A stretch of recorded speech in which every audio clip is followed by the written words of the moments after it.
بسم اللہ الرحمن الرحیم۔ موضوع شیعوں کے من گھڑت خرافات شریعت کی نظر میں، جن کا جاننا اور ان سے بچانا مسلمانوں کے لیے ضروری ہے۔ تعزیہ داری کے واقعات کربلا کے سلسلے میں طرح طرح کے ڈھانچے بناتے اور ان کو حضرت سیدنا امام حسین رضی اللہ تعالیٰ عنہ کے روضہ پاک کی شبیہ کہتے ہیں۔ کہیں تخت بنائے جاتے ہیں، کہیں دری بنتی ہے اور علم اور شدے نکالے جاتے ہیں، ڈھول تاشے اور قسم قسم کے باجے بجائے جاتے ہیں۔ تعزیوں کا بہت دھوم دھام سے گشت ہوتا ہے۔ آگے پیچھے ہونے میں جاہلیت کے سے جھگڑے ہوتے ہیں۔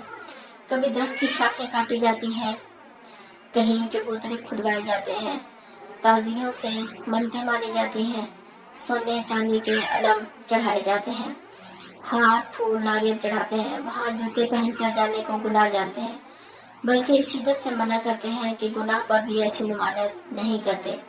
چھتری لگانے کو بہت برا جانتے ہیں۔ تعزیوں کے اندر دو مصنوعی قبریں بناتے ہیں، ایک پر سبز غلاف اور دوسری پر سرخ غلاف ڈالتے ہیں۔ سبز غلاف والی کو حضرت سیدنا امام حسن رضی اللہ تعالیٰ عنہ کی قبر اور سرخ غلاف والی کو حضرت سیدنا امام حسین رضی اللہ تعالیٰ عنہ کی قبر یا شبیہ قبر بناتے ہیں۔ وہاں شربت مالیدہ وغیرہ پر فاتحہ دلواتے ہیں، یہ تصور کر کے کہ حضرت امام علی مقام کے روضہ اور مواد اقدس میں فاتحہ دلا رہے ہیں۔ پھر یہ تعزیہ 10ویں تاریخ کو مصنوعی کربلا میں لے جا کر دفن کرتے ہیں، گویا یہ جنازہ تھا جسے دفن کر آئے۔ پھر تیجا 10واں 40واں سب کچھ کیا جاتا ہے اور ہر ایک خرافات پر مشتمل ہوتا ہے۔ پھر دوسرا کام کہ حضرت قاسم رضی اللہ تعالیٰ عنہ کی مہندی نکالتے ہیں، گویا ان کی شادی ہو رہی ہے اور مہندی رچائی جائے گی۔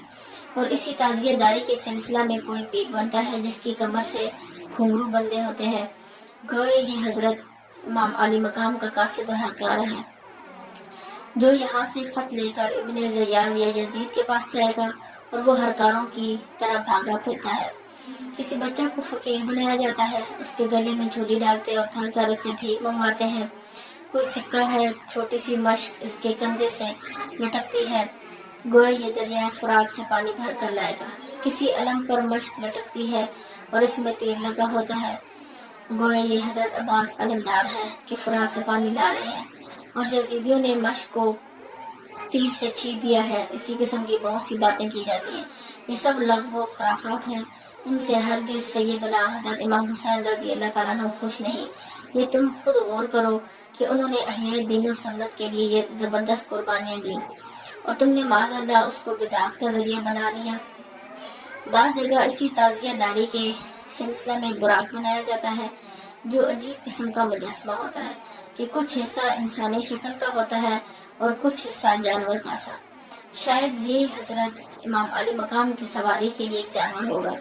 کہیں دلدل بنتا ہے، کہیں بڑی بڑی قبریں بنتی ہیں، بعض جگہ آدمی، ریچھ، بندر، لنگور بنتے ہیں اور کودتے پھرتے ہیں، جن کو اسلام انسانی تہذیب بھی جائز نہیں رکھتی۔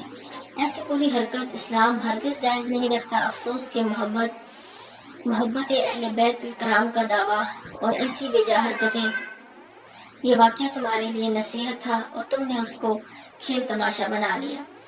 اسی سلسلے میں نوحہ و ماتم بھی ہوتا ہے اور سینہ کوبی ہوتی ہے۔ اتنے زور زور سے سینہ کوبتے ہیں کہ ورم ہو جاتا ہے، سینہ سرخ ہو جاتا ہے، بلکہ بعض جگہ زنجیروں اور چھڑیوں حتیٰ کہ تلواروں سے بھی ماتم کرتے ہیں کہ سینے سے خون بہنے لگتا ہے۔ تعزیوں کے پاس مرثیہ پڑھا جاتا ہے۔ تعزیہ جب گشت کو نکلتا ہے اس وقت بھی اس کے آگے مرثیہ پڑھا جاتا ہے۔ مرثیے میں غلط واقعات نظم کیے جاتے ہیں، اہل بیت کرام کی بے حرمتی اور بے صبری اور جزا و فضا کا ذکر کیا جاتا ہے۔ اور چونکہ اکثر مرثیہ رافضیوں کے ہیں، بعض میں تبرہ بھی ہوتا ہے، مگر اس روح میں سنی بھی اسے بے تکلف پڑھ جاتے ہیں اور انہیں اس کا خیال بھی نہیں ہوتا کہ کیا پڑھ رہے ہیں۔ یہ سب ناجائز اور گناہ کے کام ہیں، لہٰذا سب کو اس چیزوں پر غور کرنا چاہیے۔ اظہار غم کے لیے سر کے بال بکھیرتے ہیں، کپڑے پھاڑتے ہیں، سر پر خاک ڈالتے ہیں، بھوسا اڑاتے ہیں، یہ بھی ناجائز اور جاہلیت کے کام ہیں۔ ان سے بچنا نہایت ضروری ہے۔ احادیث میں ان کی سخت ممانعت آئی ہے۔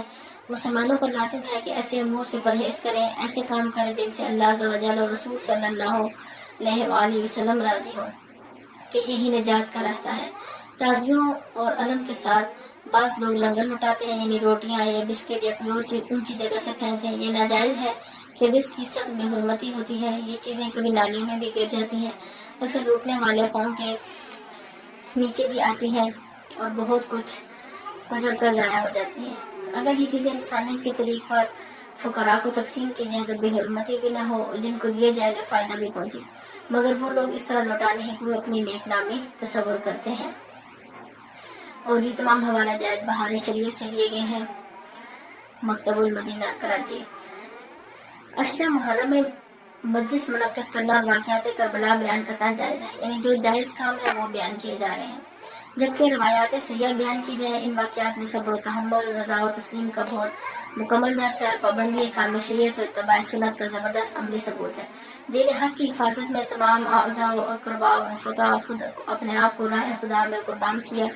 جزا و فضا کا نام بھی نہ لیا، مگر اس مجلس میں صحابہ کرام کا ذکر خیر بھی ہونا چاہیے تاکہ اہل سنت اور شیعوں کی مجالس میں فرق و امتیاز رہے. واللہ اعلم ورسولہ اعلم عز وجل صلی اللہ علیہ وآلہ وسلم. اگر آپ کو ویڈیو معلوماتی لگی ہو تو ہمارے چینل کو لازمی سبسکرائب کریں تاکہ اس طرح کی آنے والی ویڈیوز آپ کو بر وقت مل سکیں. شکریہ. اللہ حافظ.